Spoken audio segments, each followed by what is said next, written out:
el Pentateuco, ¿cierto? Los 5 primeros libros.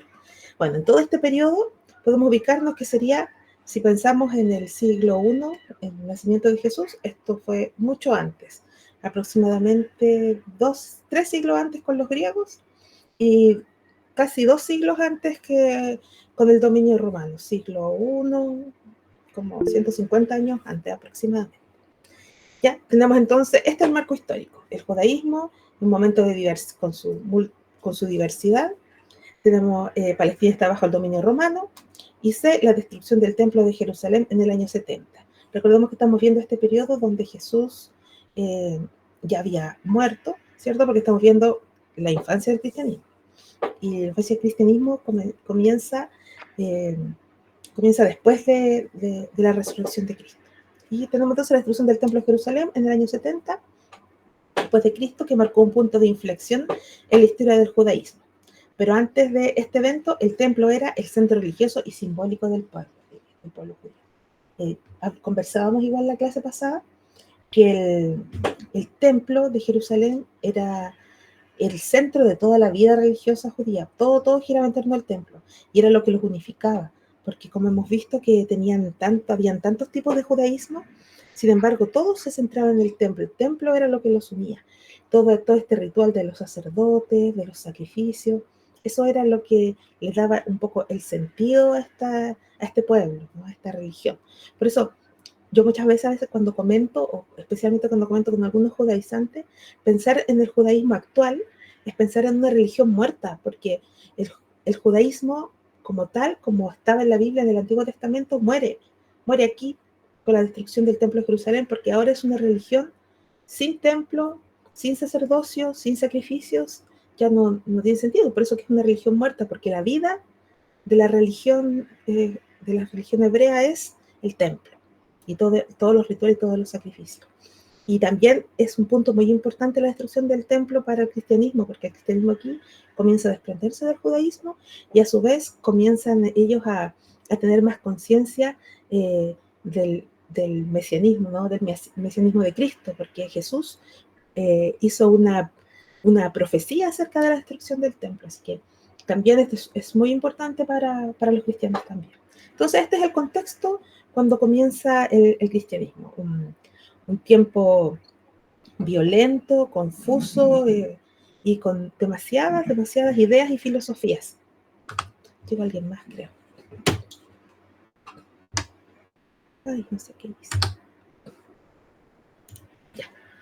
Voy a salir un poquito a ver si llegó alguien más. Sí. Hola, hermana Glenda.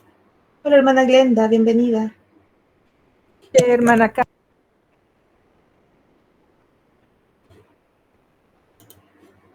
Bienvenida, hermana. Estamos ya avanzando un poquito del capítulo.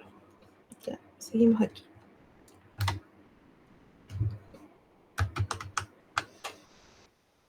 Bien.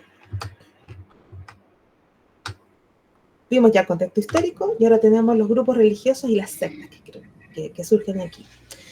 ¿Por qué religiosos y sectas? Porque si bien el judaísmo es una religión, dentro de los grupos no se les considera tan secta a los saduceos, por ejemplo, a los fariseos, sino que son como subgrupos dentro de la misma religión. ¿Ya? Tenemos entonces, en primer lugar, a los saduceos, que eran una élite sacerdotal. ¿Ya? Ellos eran de una casta especial, es la clase aristocrática, asociada con el templo.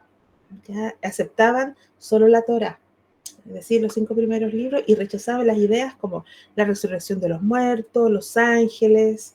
Ellos tienen esta idea, estas creencias judías mucho más antiguas al segundo templo. Ellos casi no aceptaron mucho esa influencia griega y persa que aceptan, por ejemplo, los fariseos posteriormente, sino que los saduceos, ellos se centran mucho más, como se centran solo en los 5 primeros libros, por eso que ellos no creen en la resurrección, porque el pensamiento más antiguo, como ustedes saben, el pensamiento hebreo es progresivo, el judaísmo, y es tan progresivo que llega hasta nosotros como el cristianismo, por eso somos una religión judeo-cristiana, y el cristianismo también es progresivo, porque va avanzando en la revelación, en el conocimiento de la revelación que Dios nos da. Si bien Dios se va revelando, nuestra comprensión también va siendo progresiva. Y en el judaísmo también fue así.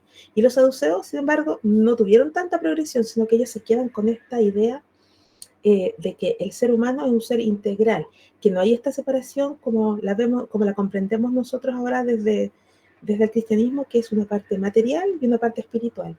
Para ellos el ser humano era integral. Entonces, para ellos no existía esto de la resurrección del alma, el cuerpo, no, para ellos no creían en este tipo de resurrección. Ellos creían como en un tipo de vida, como lo dice un poco Job, ¿cierto?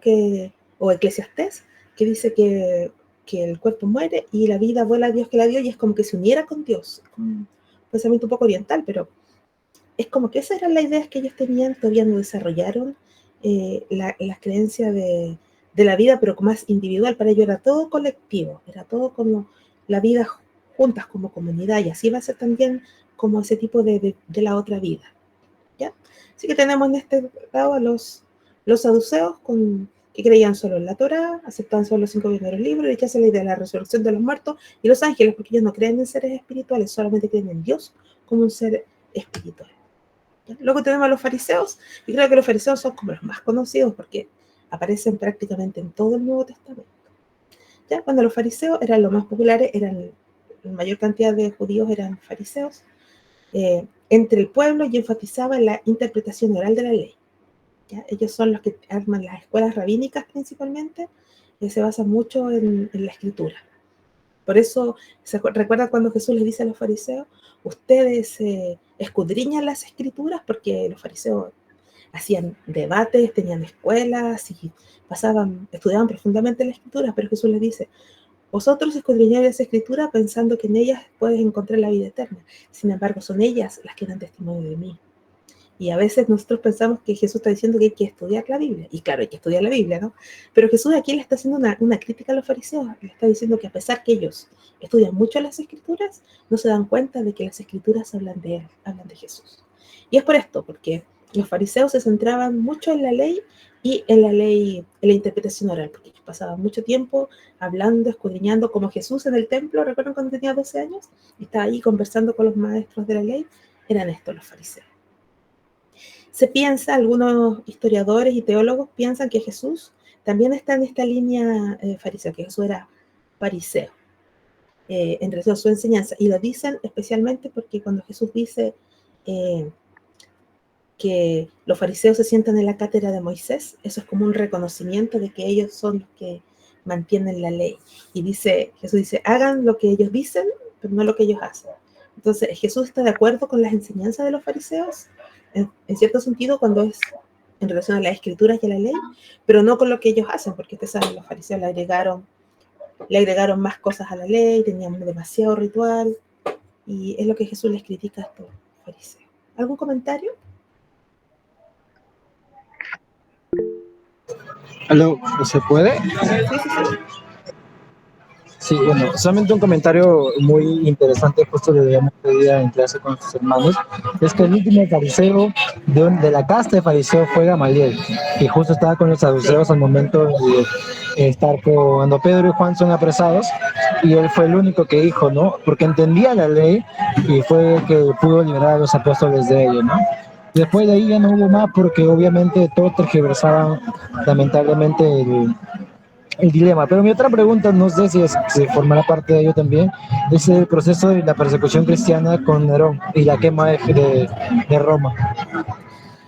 Sí, ese es posterior, no llegamos ahí todavía, pero claro, después Vale. viene, sí, pero igual lo vamos a ver, igual, claro, el periodo de Nerón, eso ya sería como el siglo II, Nerón, sí, siglo II, como un poco después, un poco antes no, es como, espera, déjame ubicarme, no, es en el 90 aproximadamente, porque es en el periodo que se estaba escribiendo de Apocalipsis, porque Juan nos habla un poco de este anticristo o la bestia que vendría a ser en la interpretación inmediata, en la escritura inmediata del Apocalipsis, sería Nerón, ¿no? Quien se habla en este sentido, aunque en un sentido espiritual y profético también el anticristo es mucho más amplio que hablar solo de un personaje, ¿no? Por eso que también el dispensacionalismo lo habla como que puede ser hasta Roma. Y Los reformadores también situaban como en Roma. Pero sí, Nerón está en este periodo con la persecución, aunque la persecución propiamente de la iglesia comienza con los judíos. ¿Ya? Ellos comienzan primero la persecución al cristianismo, con Saulo de Tarso, con él y todo el Sanedrín, ahí comienza la persecución, y posteriormente las persecuciones romanas, que a diferencia de lo que a veces creemos, fue principalmente en la capital del imperio, fue en Roma principalmente las mayores persecuciones. Nerón fue uno de los más terribles persecutores. Lo vamos a ver también más adelante. ¿Alguien tiene otra pregunta o algo, aportación? Perdón, de repente puedo decir algo. Sí, sí. Sí, disculparán si es que escuchan ruido de fondo. Es que estoy justo ahorita en mi reunión de jóvenes, entonces aproveché para Ya. venir acá. Y Sí, te entonces ya escuchamos saben bien. cómo está. Pero bueno, me pareció súper importante porque eso hablaba sobre todo el libro. Está, o sea, súper ya como resumido.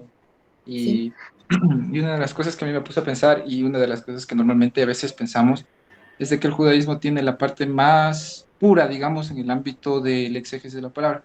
Pero pero al estar leyendo me di cuenta de que los mismos, digamos, algunas sectas judías se dejaron llevar más que nada por la cosmovisión filosófica. Por ejemplo, ahí tenemos el platonismo, que fue digamos, una de las cosas que llevó al exégesis del texto alegórico. sí.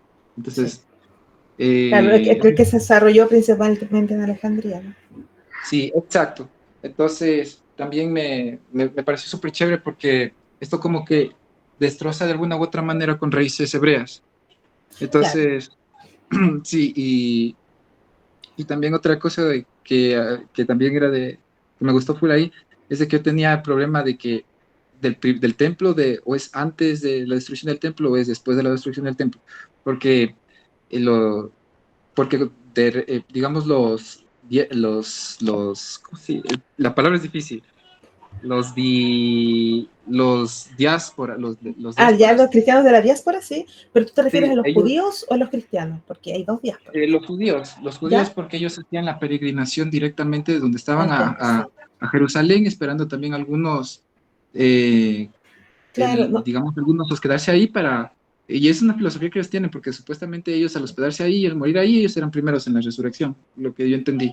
sí, sí, ellos tenían esas creencias, por eso también sus peregrinaciones. Claro, tenían mucha influencia griega, por eso, como decías tú, mucho platonismo, y también tienen esa influencia persa también, que es anterior, que ahí es donde surge toda esta idea de los demonios, especialmente, de los ángeles caídos, que luego en el cristianismo tenemos una reinterpretación, ¿no? A la luz de la revelación del Nuevo Testamento, pero viene un poco de ahí también. Gabriel está comentando en el chat, dice, recordemos que este grupo se acercó a nuestro Señor, ¿se está refiriendo a quién? ¿A los, los fariseos? Recordemos que este grupo se acercó a nuestro Señor para preguntarle acerca de la resurrección. Ah, los saduceos, sí, donde fueron totalmente refutados. ¿Qué usó para hacerlo? Bueno, ellos reconocían los 5 primeros libros de la Torá como inspirados y nuestro Señor usó eso mismo para responderle, afirmando que sí hay resurrección. Sí, sí, Gabriel, tienes razón. Sí, claro, Jesús, cuando le preguntan sobre, como ellos como burlándose un poco, le preguntan a Jesús, oye, pero si se casa a alguien y se muere, después se vuelve a casar, su viuda se casa con su hermano y muere, y en el cielo, ¿de quién es esposo? Entonces esta era una pregunta así como un poco irónica, ¿no? Como burlándose de la resurrección de los muertos. Y ahí Jesús le responde Jesús con su autoridad, ¿no? Bien, Gabriel, gracias. Eh, ¿Avanzamos? ¿Alguien más quiere decir otra cosa? ¿Alguna pregunta Yo o tengo aporte? una pregunta. Sí, hermano. Yo tengo una pregunta, no es muy profunda, pero me gustaría saber, en tu opinión, ¿cuánto queda de ese judaísmo en el judaísmo actual? O Eh, sea, sí, te entiendo. pareciera que son totalmente distintos.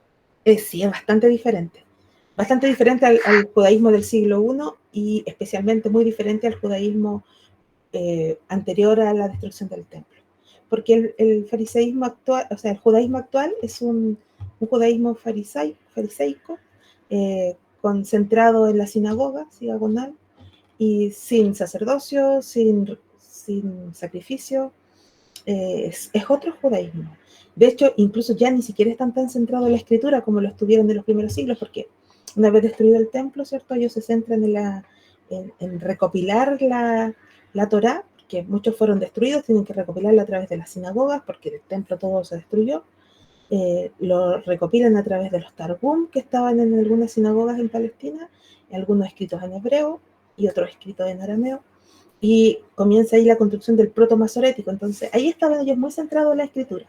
Pero el judaísmo de hoy bueno, también hay varias divisiones, pero principalmente es en relación a sus propias tradiciones. De hecho, algunos ni siquiera son creyentes, son medios ateos, muy secularizados, y mantienen esta religión étnica, más cultural que espiritual. Y sí, muy diferente porque ya ni siquiera están centrados en el texto, y sin templo, como les decía yo anteriormente, es una religión ya muerta. Lo que pasa es que el sionismo la sostiene. El sionismo sostiene de la religión porque como es étnica, es su identidad. De hecho, no me recuerdo con quién conversaba, que decía, o lo vi en un en vivo, que decían que era más judío, un judío nacido de madre de religión judía, aunque hubiese nacido en el extranjero, a un judío, a un israelita que naciera en el mismo Israel, pero que su madre no fuera judía, porque ellos son una nación étnica religiosa. Entonces, ese es como ahora su centro, mantener sus tradiciones étnicas que lo espiritual. Así que sí, gracias por la pregunta, Israel. ¿Alguien más? Avanzamos entonces. Estamos todavía en el capítulo. Terminado con los fariseos. Los esenios. Los esenios son una comunidad bastante interesante, porque los esenios, ellos rechazaron todo lo que tenía que ver con el templo, porque ellos lo veían como corrupto, porque como los saduceos eran una casta como muy política, se habían unido mucho a las naciones que los dominaron. Entonces, para ellos ya el sacerdocio estaba impuro.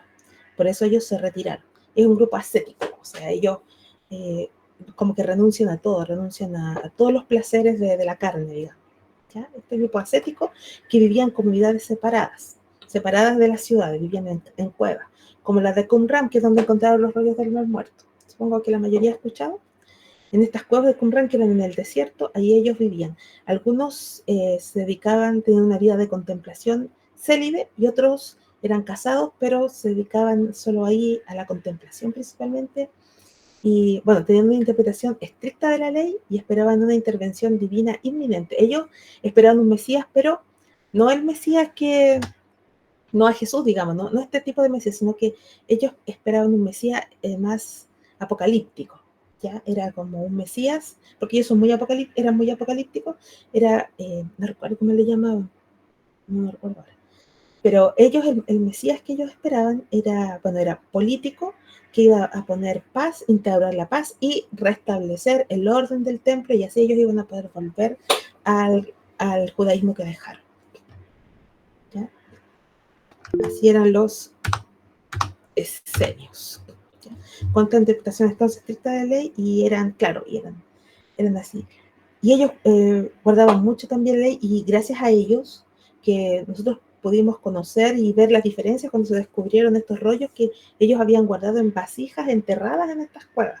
Y ahí se encontraron. Ellos usaban también, reconocían algunos escritos intertestamentarios. Ellos tenían, por ejemplo, muchos escritos de Enoc, el tercer y cuarta de Esdras, y otros libros más traducidos desde el griego, o escritos en griego también directamente, porque tenían con ellos comienza este género apocalíptico, que es el mismo género apocalíptico que usa Juan en nuestro Apocalipsis del Nuevo Testamento.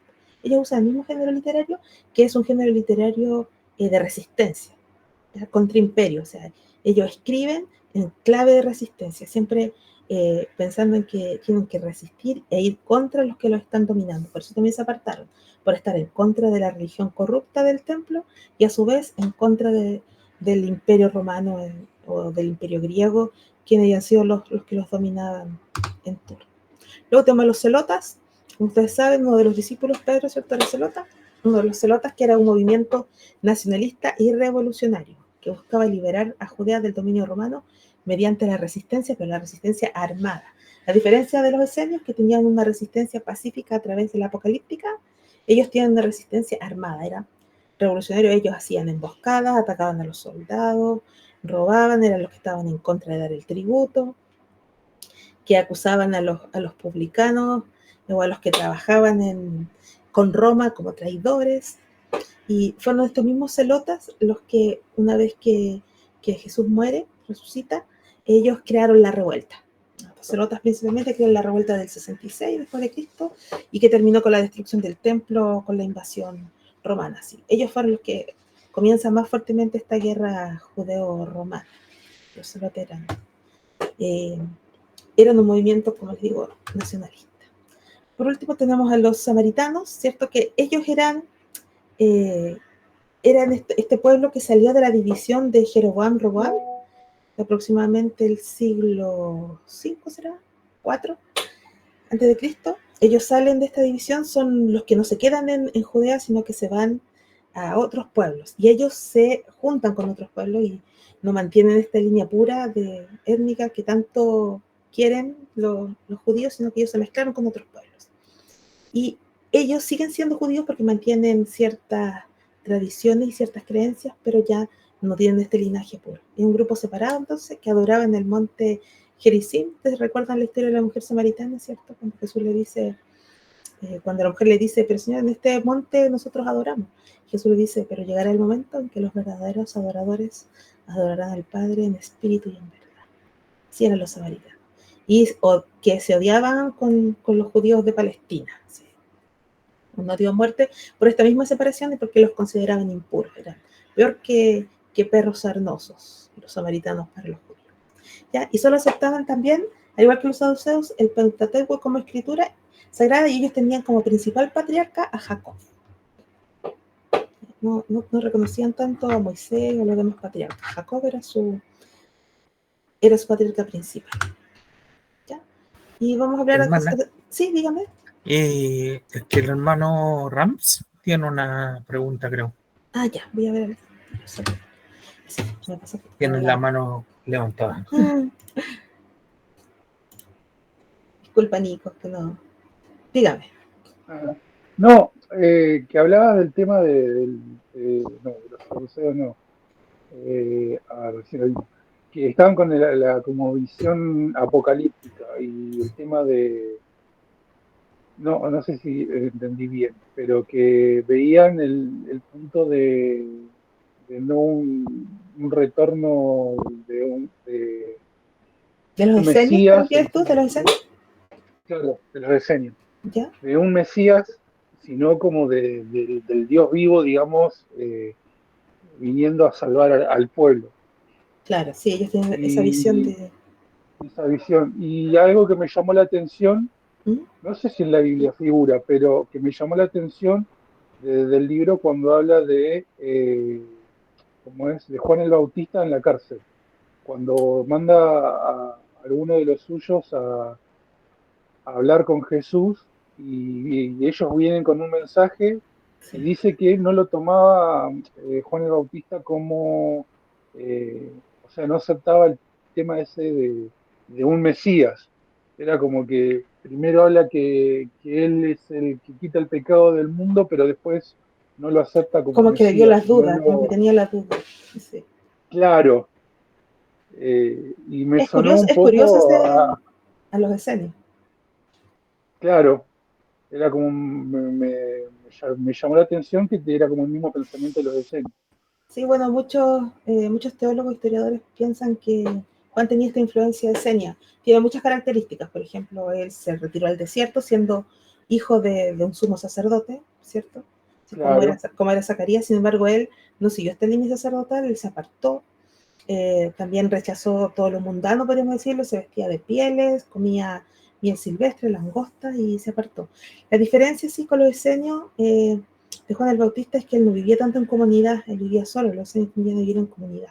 Pero sí, incluso yo leí también que que se pensaba que sus padres lo habían dejado que los criarse con los esenios. Ahora, no sé dónde salió esa información, recuerdo haberlo leído. Pero sí, Sí, yo Juan el Bautista tiene varias características similares a los esenios. claro, porque yo he escuchado de chico algún par de mitos de Juan el Bautista, como que sí lo habían abandonado los padres o lo habían dejado por dónde salió el mito ese, ¿no? Porque siendo una que vivía solo en el desierto, que tenía seguidores también que salían de la ciudad para ir a seguirlo a él, Sí. pero el tipo era como muy solitario y decían eso, como que lo habían abandonado los padres Sí, es o hubo como un también que tipo lo decían los no sé si saldría, salvajes, no sé qué. tal vez de algún apócrifo o algo así, pero sí, también, Sí, también he leído un poco de eso. Bueno, la Biblia no pero nos eso me dice, llamó la atención. sí, la Biblia no nos dice nada acerca de eso, sí. Los evangelios a él lo comparan mucho de la misma forma en que llegaron los grandes profetas, ¿no? Porque su madre era estéril, como Ana, ¿cierto? Con Samuel, como Ana. Claro. Eh, Su padre estaba en el templo, así como Samuel fue dedicado en el templo también. Eh, Tuvo esta como revelación sobrenatural acerca de su nacimiento, lo mismo que Samuel, y está esta característica. También se hablaba mucho de Juan el Bautista, bueno, vamos a hablar más de Juan el Bautista en el otro capítulo, pero sí, Juan el Bautista tenía mucho estas características de un poco de lo deseo. Es curioso, al margen, pero es curioso ver cómo Jesús, que se suponía que él tenía como más tendencia o más línea farisea, era muy cercano a Juan el Bautista, que era un esenios. Así que, Claro, era un poco chocante, digamos, para claro, es lo que como que eran si los hubiesen diferentes sido pensamientos. oponentes, sí. Sí, sí, sí. Sí. Saben que nos quedan 12 minutos más de transmisión de esto, así que ¿les parece si después hago otro link para el segundo capítulo? Terminamos el primero y hago otro link para el segundo y se lo vuelvo a enviar. Dale.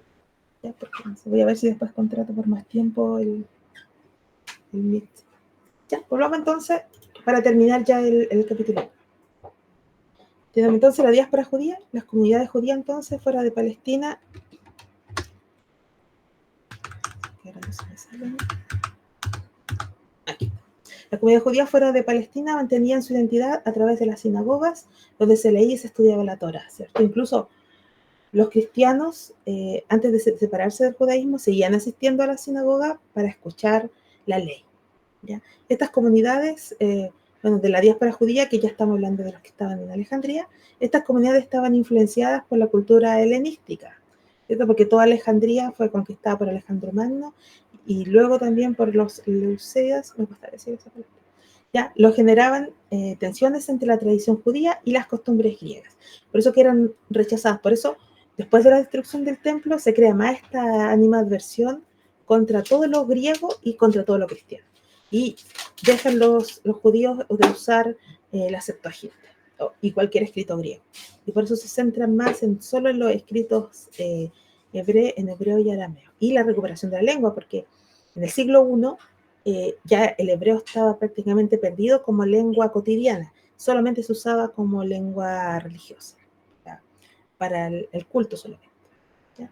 Y la traducción de la Biblia hebrea al griego, como les decía, la Septuaginta, fue un hito importante para los judíos de la diáspora, porque ellos no tenían, como ya no hablaban hebreo, y estamos hablando del siglo II, III antes de Cristo, ya estaban en Alejandría, en Egipto, ya no hablaban griego, el griego koiné.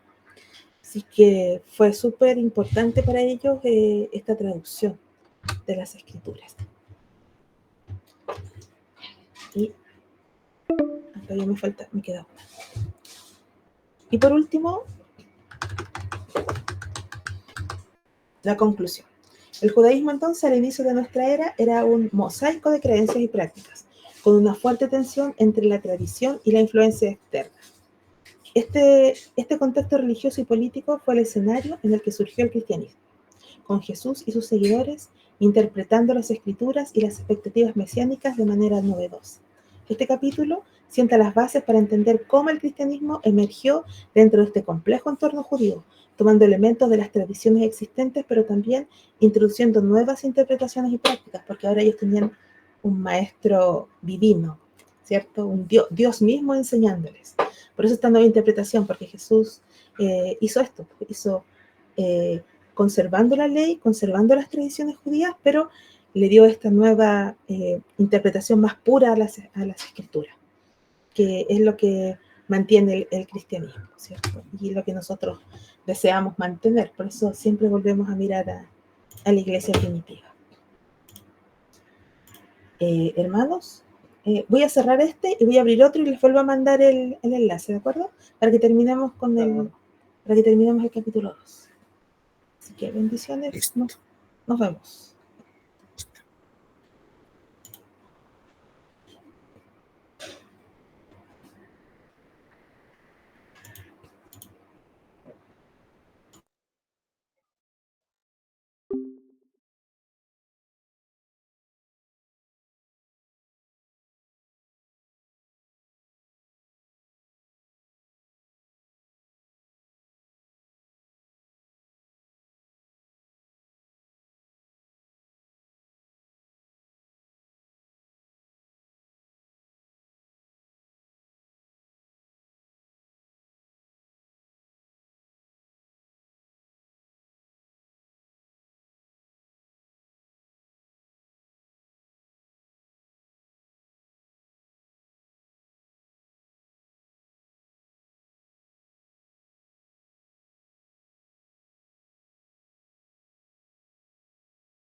Hola.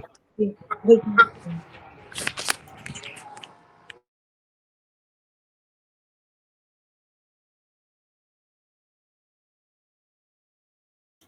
ya, ahora sí. Ya, espera un poquitito.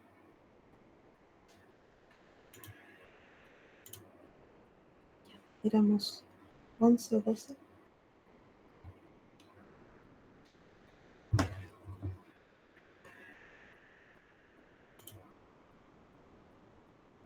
Bien. Ya, creo que estamos todos.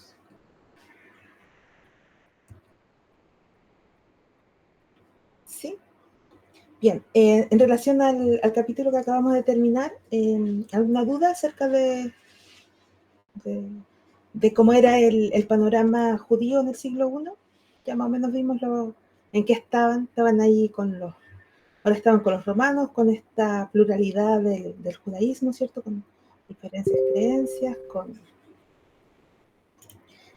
creencias, con algunos problemas políticas, con esta confrontación contra los romanos. Este es el panorama del siglo I. ¿Ya? ¿Alguien quiere decir algo? Yo tengo una duda. Sí. O sea, es que, bueno, yo te he dicho, no tengo idea de historia, pero leyendo esto me doy cuenta efectivamente que, claro, había una eh, especie de pluralidad de sectas eh, y parecía que concordaban en algunas cosas, no en todas, pero luego llega Jesús y parece venir a cumplir el asunto del Mesías, Sí. pero dentro del libro, por ejemplo, cuando habla de las distintas sectas, no menciona mucho el asunto mesiánico. Entonces, mi pregunta es, ¿estas sectas estaban todas de acuerdo en que estaban esperando al Mesías? ¿Era algo Sí. importante en ese contexto? Sí, todos tenían esta visión del Mesías, pero con características diferentes. Tenemos al Mesías que esperaban los fariseos y los saduceos, que era un rey que se iba a levantar y que los iba a liberar del dominio. Tenemos al Mesías de los Esenios, que era un Mesías más de sabiduría y apocalíptico, que iba a terminar con la corrupción principalmente, era más espiritual, y que iba a restaurar un reino con ideas más espirituales, no tan político como el de fariseo y saduceo.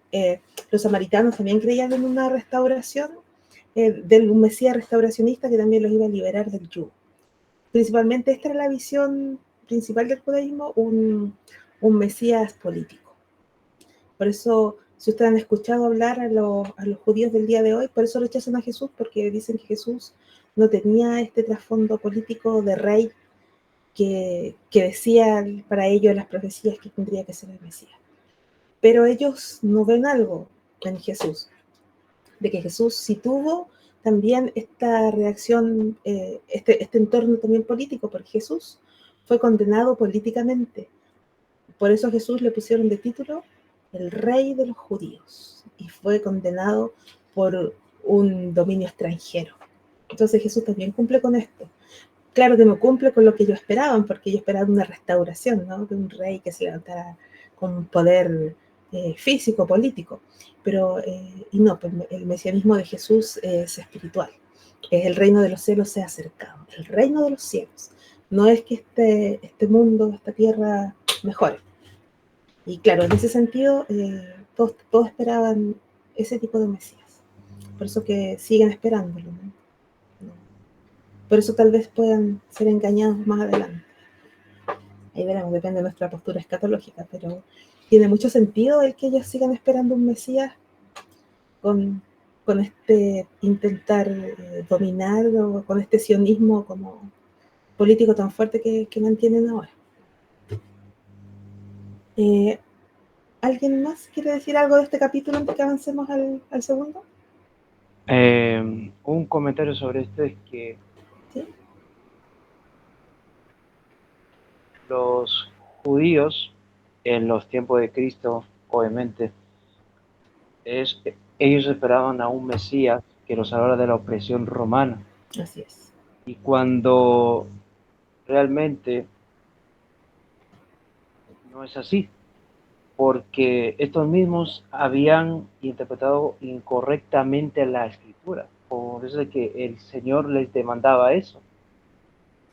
Porque Él básicamente no venía a salvarlos de la opresión romana.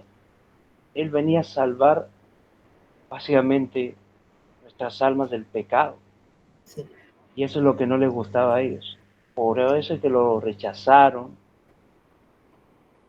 Por eso también le hicieron Cuando, tantas falsas acusaciones. Exactamente. Así que, bueno, vamos a avanzar, ya llevamos más de una hora ya. Vamos a avanzar ahora, capítulo 2.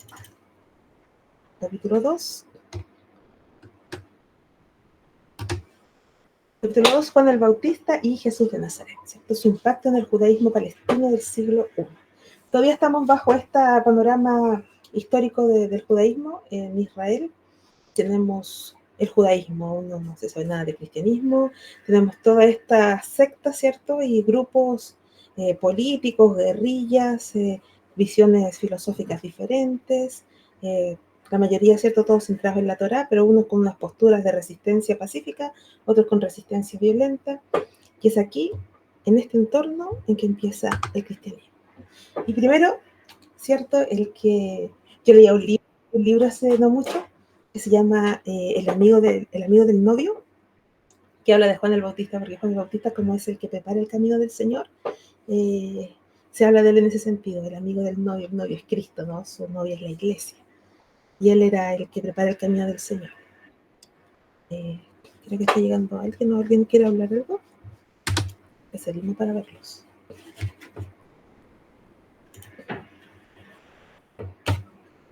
Así que llegó alguien.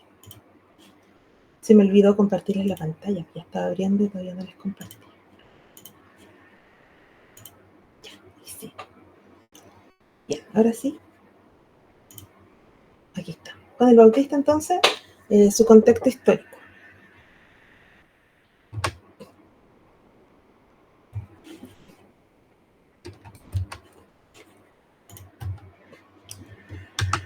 Juan el Bautista fue un predicador judío, ¿cierto? Que surgió en el primer tercio del siglo I, nació de una familia sacerdotal y se retiró al desierto para llevar una vida ascética. Yo creo que Juan el Bautista es un personaje bastante conocido por nosotros. La Biblia nos narra cómo fue su nacimiento, ¿cierto? Cómo fue anunciado también, milagrosamente, cómo nació, el encuentro que tuvo su madre Elizabeth o Isabel con María. Así que más o menos ya sabemos un poco más, estamos más familiarizados con la vida de Juan el Bautista. Su mensaje. Predicaba la inminencia de la visita de Dios a Israel. Ese era su mensaje principal. Él decía que Dios mismo les visitaría. Ya tenía un llamado al arrepentimiento y ofreciendo un bautismo como símbolo de purificación y perdón divino. Su mensaje atrajo a grandes multitudes, incluyendo a personas de todas las clases sociales.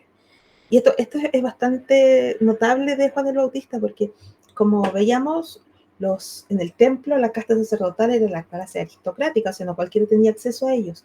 Lo mismo los fariseos, era como la clase estudiosa, tampoco todos tenían acceso a ser fariseo, incluso a tratar a un fariseo eran como vistos como grandes inminencias, no eran muy cercanos al pueblo. En cambio, Juan el Bautista era un hombre sencillo, que por eso lo seguían grandes multitudes. Juan el Bautista fue muy reconocido en Israel durante todo este periodo y como seguramente ustedes ya leyeron en el libro, incluso aún después de su muerte, siguió este grupo de sus seguidores, siguió hasta bastante avanzado el siglo V.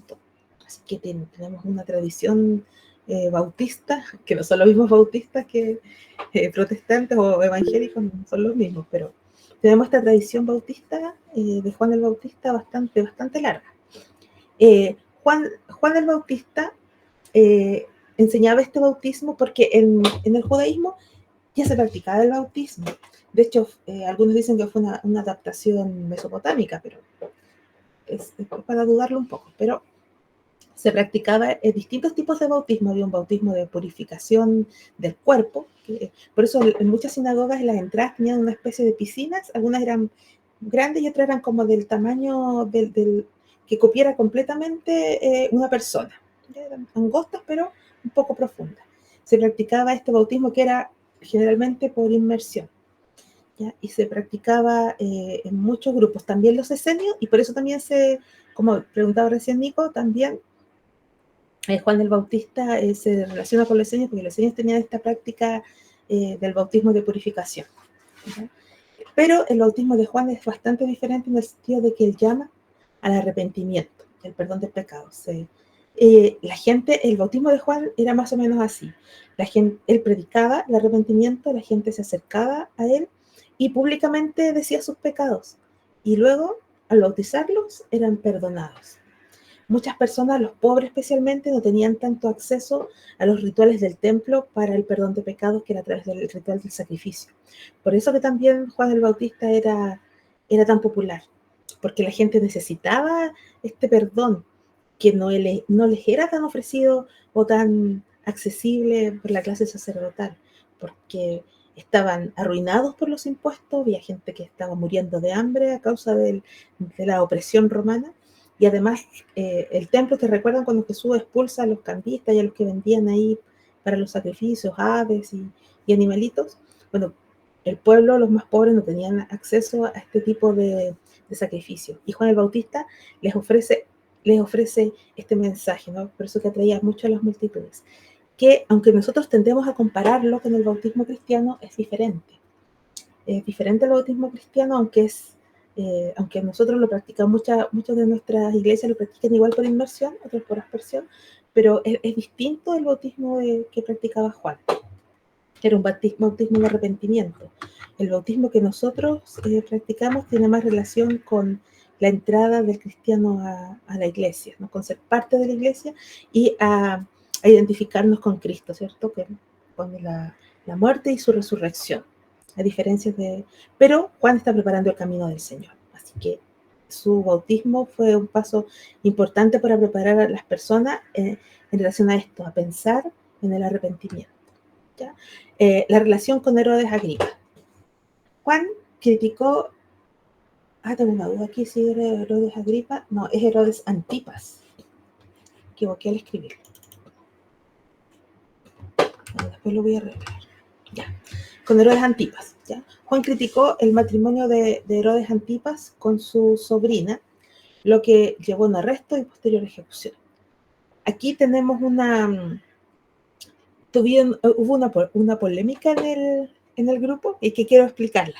Ya, para que no sé si está Andrés, no vino aquí, creo que no podía entrar a mí, pero después se lo voy a explicar a él también.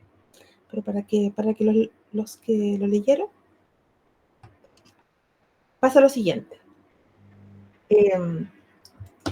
¿Recuerdan ustedes en la situación ahí de Herodías, cierto? Con este Herodes Antipas, ¿no? Agripa Antipas. Con este Herodes Antipas, Sí. que era, Herodías primero estuvo casada, dice la Biblia, con Filipo. Bueno, estuvo casada con él y luego se fue con este Herodes Antipas. Ya, en el libro dice que aquí este es un error y que no era, y que el primer esposo de Herodías era otro Herodes. Ya, estuve averiguando, yo también había encontrado que sí, que había este error en la Biblia y todo, pero el error, no sé si es tanto de la Biblia, la verdad, yo viéndolo ahora creo que no, sino que el error es de Flavio Josefo, porque él es el que pone al otro Herodes. Pero como muchos historiadores se apoyan mucho en Flavio Josefo, dice, si lo dice Flavio Josefo, entonces él está bien y lo que dice Biblia no está bien. Pero la historia es una ciencia perfectible, ¿no? No es perfecta, tiene que ser mejorada, como toda ciencia humana. Entonces, este error puede ser más de Flavio Josefo que de la Biblia. Porque Exactamente. Claro, porque la Biblia nos dice que fue este Filipo. Lo que pasa es que Herodes el Grande, él tuvo varios hijos. Entonces ahí como que surge un poco la confusión. Y dos de sus hijos se casaron con esta Herodías y otro de sus hijos se casó con la hija de Herodías, con Salomé. Entonces ahí hay un enredo de matrimonios. Yo creo que de ahí surge un poco la confusión histórica. Entonces, tenemos esta relación dificultuosa de Juan el Bautista con Herodes Antipas, que termina, como ustedes saben, en este baile de Salomé que le pide la cabeza y llevó finalmente a la muerte de Juan. El legado de Juan el Bautista. Aunque algunos de sus seguidores continuaron su movimiento, Juan fue visto como un profeta del fin de los tiempos. ¿Ya? Por eso que dice, hasta Juan son los profetas, que se refiere a Juan el Bautista, aunque algunos dicen que se refiere a Juan de Apocalipsis. ¿Ya? Pero él fue visto como el profeta del fin de los tiempos, como el Elías, ¿no? Hay muchos, incluso algunos dicen la reencarnación de Elías, pero no, es un tipo de Elías, ¿ya? Y su mensaje influyó en Jesús y en otros movimientos religiosos. Quiero aclarar esto de que influyó en Jesús, porque también lo conversamos antes con Israel y hablaba de esto de que si influyó en Jesús o Jesús influyó en él. Ahora, no es una influencia como nosotros podemos decir, le dijo que hiciera esto, sino que su influencia tiene más bien con el preparar el camino. Y él mismo manda a sus seguidores a seguir a Jesús. En ese sentido es esta influencia.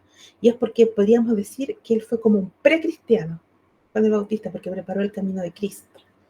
Entonces, en ese sentido, es la influencia de Jesús. Ahora, se dice que Jesús pudo haber sido uno de sus seguidores, pero la Biblia no nos dice eso. La Biblia lo que nos dice es que Jesús llegó para cumplir con el ritual del bautismo, ¿cierto? Incluso cuando se hacen estas búsquedas del Jesús histórico y se dice que Jesús fue un personaje inventado por el Nuevo Testamento, uno de los argumentos en contra de que Jesús haya sido un personaje inventado por los evangelistas es que no tiene sentido poner a un Jesús que es sin pecado, ponerlo bautizándose en un bautismo de arrepentimiento. Sería como una contradicción si Jesús fuese un personaje ficticio, ¿cierto? Porque si la idea era poner un personaje ficticio, la idea era hacerlo perfecto y no caer en... Este sería como un error haber puesto eso. Y eso nos demuestra, y de hecho, incluso Piñero, que es agnóstico, dice que este es uno de las causas por la cual no se puede dudar de que Jesús realmente existió. Porque esto de que Jesús se haya bautizado con Juan el Bautista, porque Juan el Bautista fue un personaje histórico bastante influyente dentro del judaísmo y desde su época, esto demuestra aún con mayor peso que Jesús fue un personaje real, no un invento de los evangelistas. No, para nosotros eso no tiene importancia, nosotros creemos en que Jesús realmente existió y aceptamos lo que la Biblia nos dice. Pero esto es súper interesante verlo así. Jesús se bautizó para cumplir, como dice la Escritura, para cumplir con toda verdad. Ya, seguimos. Bueno, tenemos ahora Jesús de Nazaret. Su contexto histórico. Jesús, un judío de Galilea, comenzó su ministerio después de ser bautizado por Juan. Su predicación se centró en el reino de Dios, ¿cierto? Jesús lo que más hablaba era el reino de Dios se ha acercado, que él presentaba como una realidad presente y futura. Mensaje y actividad. Jesús proclamaba la llegada del reino de Dios, enfatizando la misericordia divina y la necesidad de arrepentimiento. Realizó milagros, sanaciones y exorcismos, lo que le ganó popularidad entre las masas, especialmente entre los marginados. Claro, Jesús predicaba especialmente la misericordia y sanó a muchos pobres que no tenían acceso ni siquiera a entrar al templo. La relación con las autoridades. Jesús criticó a las autoridades religiosas y políticas de su tiempo. ¿Cierto? Recuerdan ustedes que hasta le llamó zorra a Herodes, hablando de él como un usurpador. En ese sentido, zorra, no otra. Lo que le llevó a un conflicto directo con los líderes judíos y también con los líderes romanos. De hecho, a Jesús se le acusaba de que, recuerdan ustedes que se dice incluso que Jesús decía que no había que pagarle los impuestos a César. Su acción en el templo de Jerusalén, donde expulsó a los comerciantes, fue un punto de inflexión que aceleró su arresto y ejecución. Claro, porque toda la corrupción del templo, todas sus ganancias, podríamos decir, como si llegáramos nosotros ahora a un templo de la prosperidad, ¿cierto? Y no dejáramos que nadie hiciera sus pactos, semillas, promesas, primicias, seríamos odiados también. Y en este caso, Jesús, frente a esta corrupción, fue odiado por estos líderes.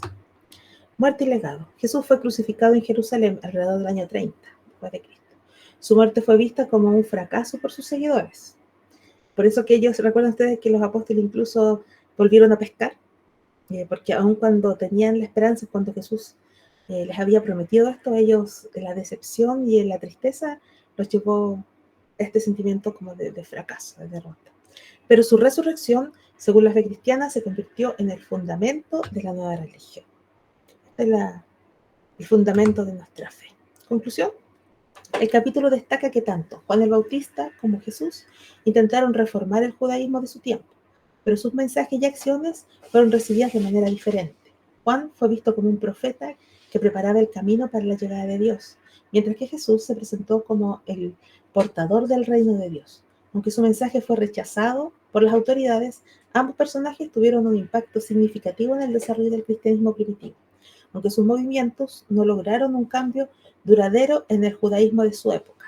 ¿Por qué? Porque Jesús principalmente fue la base y el centro de un nuevo movimiento espiritual, que fue el cristianismo. ¿Ya? Así que así termina el capítulo 2. ¿Comentarios? ¿Preguntas? Quiero mencionar algo ¿Sí? acerca de la controversia que se armó por Telegram con esto que encontré en el diccionario Biblical Lexicon, que dice: el primer marido de Herodías. Mateo y Marco dicen que Herodías, antes de casarse con Herodes Antipas, había estado casada con su hermano Filipo. Eso es lo que se dice en Mateo 14:13 y Marcos 17. Pero Josefo, que es obviamente un historiador, identifica a su ex marido como Herodes II. Josefo también indica que el marido de Salomé se llamaba Felipe. La mayoría de los eruditos concluyen que Marcos y Mateo, después de él, ha confundido a los dos hombres. Como señala Hooker, el árbol genealógico de los Herodes es extraordinariamente complejo y está lleno de relaciones incestuosas. Sí. Si Marcos se confundió acerca de los miembros de la familia Herodes y pensó erróneamente que Herodías y no su hija estaba casada con Felipe, la confusión es comprensible. En representación de una opinión minoritaria, Bruce sugiere que Marcos no está equivocado y que Josefo simplemente no llama a Herodes II por su otro nombre, Felipe. Esto muestra que realmente el que se equivocó fue Josefo, no Marcos. Claro. Es lo más, digamos, es lo más lógico, ¿no? De pensar que el que se pudo haber equivocado en lugar de, claro, los historiadores como no creen tanto en la Biblia, se centran más en Josefo, pero es lo más lógico pensar que Josefo pudo haberse equivocado, Josefo también era del siglo I, pero hay un libro del arqueólogo Echegaray, ¿ya? Sobre los Herodes, y amplía. Entonces se basan en la información de Flavio Josefo, como bien decía Gabriel, pero se da por hecho que Josefo no se equivoca, la mayoría de la historia de ahí, y al parecer este autor de nosotros también. Pero sumado a esto de que no pudo haber sido de Josefo, también tenemos otro problema con Josefo, que Josefo también en sus dos obras principales tiene contradicciones. Entonces es más lógico pensar que es Josefo quien se equivoca, ya que tiene otras contradicciones, a pensar que se equivocaron los evangelistas.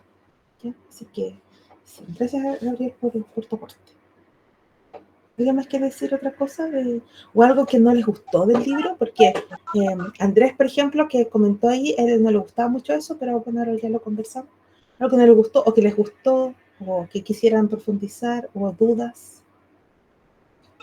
Bueno, a Andrés no le gustaba nada tampoco, pero no, me llamó la atención eso de, bueno, después de Jesús ser bautizado y empezar el Evangelio, él no aplicaba el tema del bautismo. ¿Cómo? No te escuché la última parte. Claro, que Jesús después de ser bautizado y empezar el ministerio, ¿Sí? más allá de que él llevaba un tipo, iba más para el tema de la salvación, no usó digamos, la herramienta del bautismo Ah, claro, Jesús no para con la bautizaba. gente. Tienes razón, Jesús Y no, pero sí mandó a bautizar. ese era su mal, que después sí mandó a bautizar, Sí.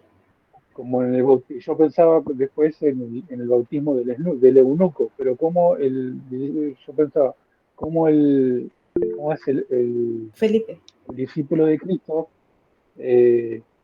había bautizado al eunuco siendo que Cristo no practicaba el bautismo. Pero que después, bueno, sí, hace la relación de que él mandó bautizar. Sí. Andrés, ¿quieres decir algo? Dinos. Bueno, hola, ¿cómo están todos? Hola, bendición. Bendiciones. No, bueno, me pareció muy bien toda o sea, la clase y no sé si vayas a pasar las diapositivas, sí me gustaría tener las Sí, diapositivas. las voy a poner en el grupo. Ah, ok, sí, no, me pareció muy chévere todo. Mi pregunta como que se sale un poco del tema, pero como que va relacionado, es acerca de, o sea, la concepción que tenían acerca de la pluralidad de Dios, los judíos del tiempo de Jesús. O sea, ¿qué quiero decir con esto? Yo estaba viendo un video Como la que Trinidad. eso. O sea, si la Trinidad podría verse relacionada a este tema de que en los tiempos de Jesús se permitía la idea de una pluralidad de Dios, pues. O sea, se sale del tema, pero no sé, pues, tiene que ver. Sí, te entiendo. Uh-huh.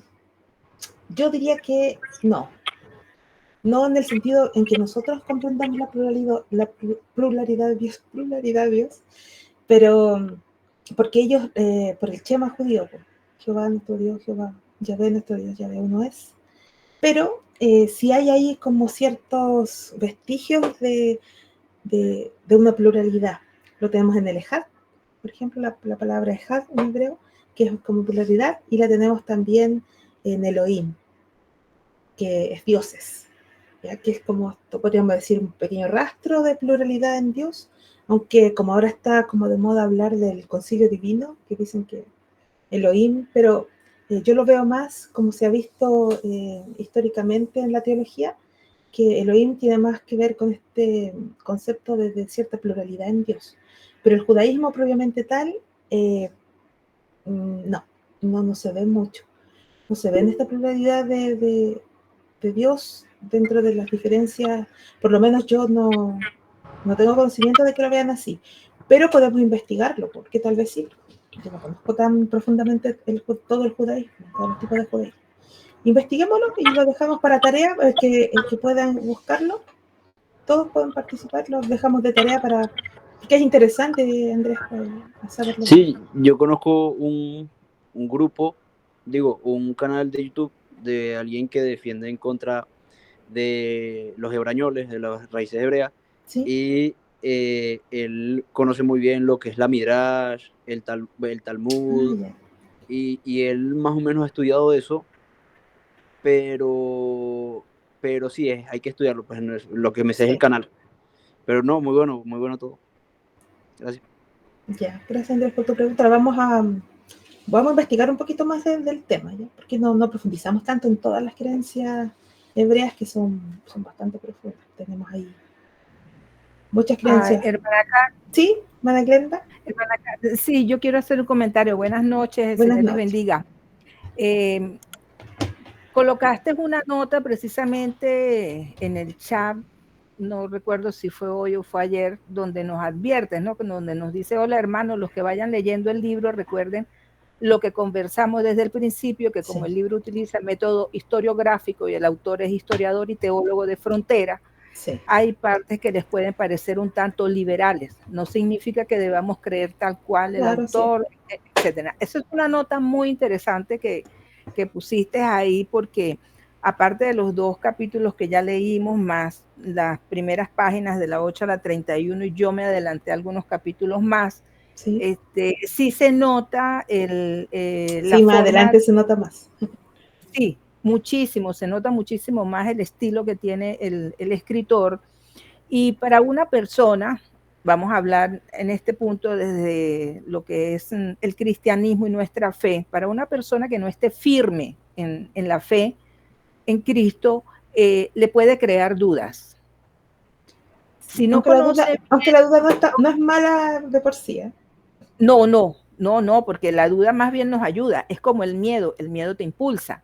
Claro. Entonces, si no se conoce bien sobre la palabra de Dios, si no se entiende bien lo que ella misma nos interpreta, es cuando se presta a cuestiones como para mí no fue un debate, para mí fue una discusión con Briceño.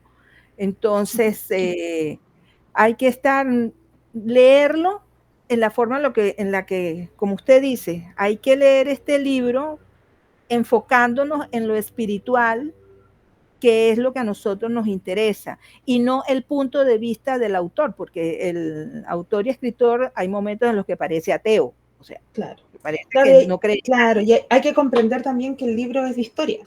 Es Eso historia, es no es, correcto, es claro, historia. no es teología propiamente tal, aunque toca No, puntos teológicos, pero es de historia. sí, Pero sí, sí, eso era lo no, que pero quería.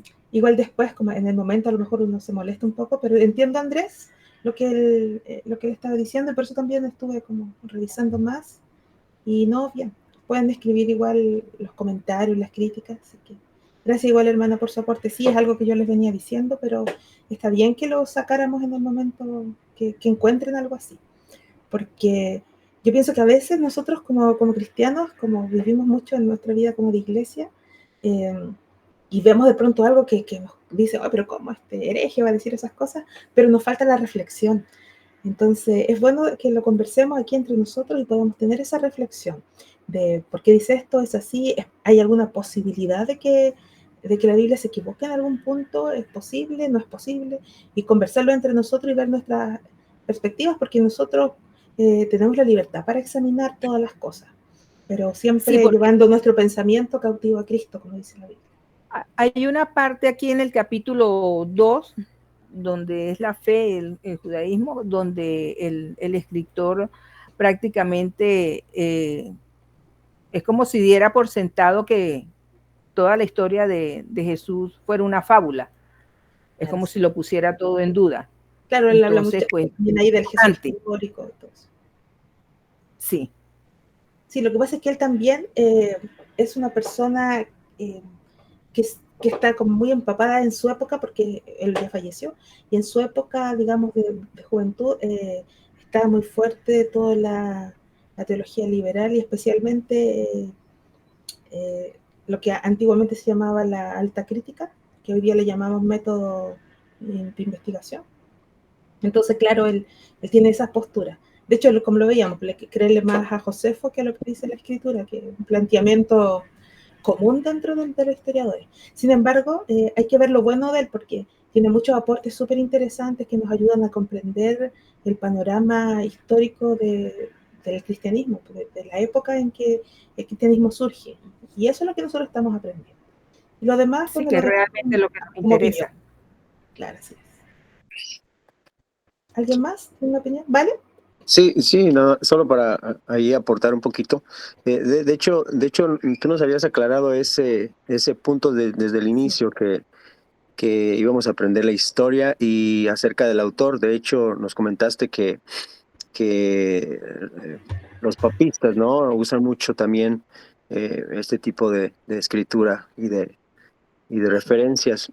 Yo tenía una duda un poquito ahí con Juan el Bautista, porque estaba leyendo de que alguno de sus seguidores al final dice, ahorita no tengo aquí el libro, dice que fueron, llegaron a ser una secta. Sí. No sé si me equivoco, pero Sí, sí. no escuché mucho más sobre eso. Después pasaste a Jesús. ¿Tienes más información o el libro ya más adelante explica o ya es todo lo que tenemos de Sí, no información sobre? explica más de Juan el Bautista.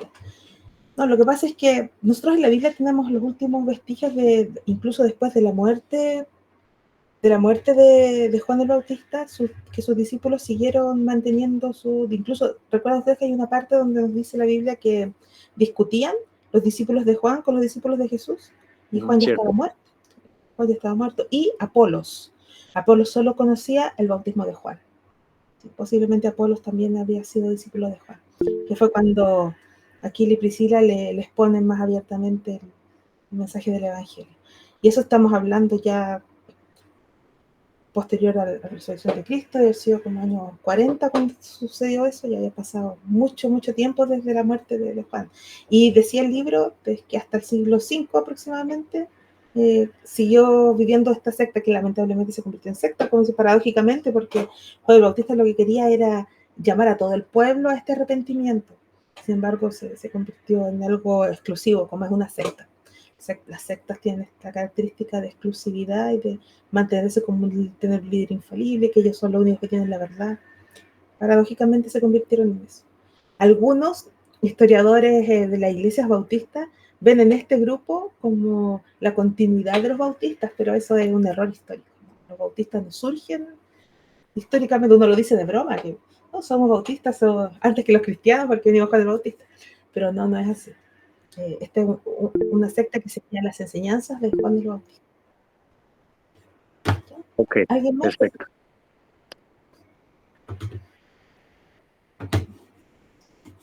¿Sí? Bueno, ahí les voy a dejar después en el grupo, les voy a dejar el próximo, lo que vamos a hacer la próxima semana, que debería ser el capítulo 3. No me fijé en la cantidad de páginas que tiene, pero ahí se los voy a dejar escrito. Les voy a dejar las diapositivas también para que mantengan ahí los mantengan Hermana y puedan. Carmen, Sí, hermana. Mateo Ortiz está levantando la mano. Ay, perdón, Mateo, no te vi. Dígame. No se preocupen. Perdón de nuevo el ruido. No, solo era más que nada para... Pero ya lo tocó el punto sobre los, digamos, una de las líneas de pensamiento de los bautistas. Bueno, yo soy bautista y normalmente hay algunas denominaciones de parte de los bautistas que sostienen la línea de la continuidad bautista. De hecho, Sí, como el libro ese, La Ruta de la Sangre. exacto, el libro de la Ruta de la Sangre, que muestra una línea ininterrumpida desde Juan, pasando por los valdenses y luego llegamos a los separatistas y etcétera, etcétera, etcétera. Y sí, no tiene sustento histórico, Sí, pero lo que es curioso es de que hay casos que en seminarios sí es necesario que crean este tipo que es más que nada sí, tradición, porque no es ámbito histórico. claro, sí. Y sí, es muy interesante porque yo recién también había investigado sobre esto y es por eso de que muchas personas dicen que los bautistas no somos de la tradición protestante. Entonces, Claro. no, en ese sentido yo no apoyo mucho en el ámbito de la Sí, línea porque interrumpida se de los puede como un bautistas. poco sectario, ¿no? Yo Sí, también, exacto, se claro, vuelve muy aquí vemos sectario. varios que somos bautistas y claro, cuando uno revisa la historia, no. Ahora, uno sí puede identificarse con ciertos movimientos reformadores, por supuesto, se puede Sí, identificar con los husitas, con ciertas partes de los valdenses, incluso con algunas características de los cátaros, pero eso no significa que sea una línea directa. Es muy especulativo. Además que la identificación con Cristo es suficiente para nosotros sentirnos herederos del cristianismo. Esta identificación directa con Cristo y con la iglesia primitiva. Así que lo demás ya es como competir con Roma, no tiene mucho sentido eso. Claro, lo que muchos apuntan a la institución más que a la vida espiritual misma, que es cuando se vuelve un poco sectario, que pasa en todos los ámbitos del protestantismo, con el tema de, qué sé yo hincho mucho con el tema del pentecostalismo, ¿no? Pero el pentecostalismo se volvió medio sectario en ciertos puntos y entonces ya pasa más a defender la institución que la misma espiritualidad de la gente. Claro, sí, uno tiene que tener igual cuidado con eso de no caer en ponerse sectario, porque al final defendiendo tanto nuestras posturas o nuestras congregaciones, caemos justamente en lo que creemos que estamos combatiendo. Sí. Claro. Tener cuidado con eso. Bien, hermanos, ¿les parece si oramos antes de terminar? La semana pasada no oramos, yo dije, hoy debimos haber orado. Así que, no sé si alguno de ustedes podría despedir una oración.